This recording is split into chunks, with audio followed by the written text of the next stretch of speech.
నమస్తే, welcome to prince TV.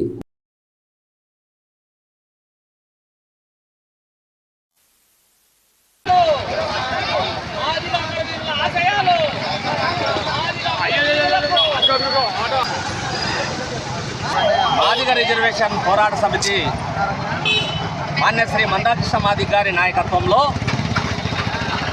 30 సంవత్సరాల సుదీర్ఘ పోరాటాన్ని విజయ శిఖరాలకు నడిపించినటువంటి మాన్య శ్రీ మందాకృష్ణ మాదిగ గారికి పాదాభివందనం తెలియజేసుకుంటూ ఈరోజు సుప్రీంకోర్టు ఇచ్చినటువంటి తీర్పుని బట్టి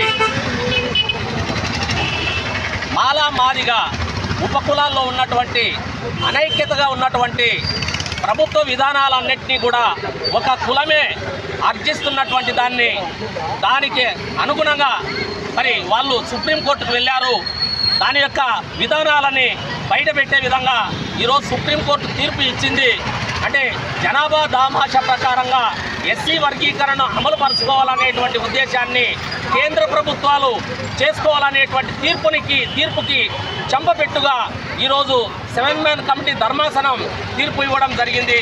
అది కృష్ణమాదిగ గారి యొక్క పోరాట ఫలితం వల్లనే ఈరోజు ఈ యొక్క తీర్పు వచ్చిందనేటువంటి విషయాన్ని మేము గుర్తు చేసుకుంటూ మరి మాదిగ గారి నాయకత్వంలో ఎస్సీల్లో ఉన్నటువంటి అసమానతలను తొలగించడం కోసం ఎంఆర్పిఎస్ అనేటువంటి ఉద్యమం ప్రారంభించి మరి 30 సంవత్సరాలు సుదీర్ఘ పోరాటంలో ఈరోజు అంతిమ తీర్పు మాదిగల వైపు సుప్రీంకోర్టు ప్రకటించడం జరిగింది.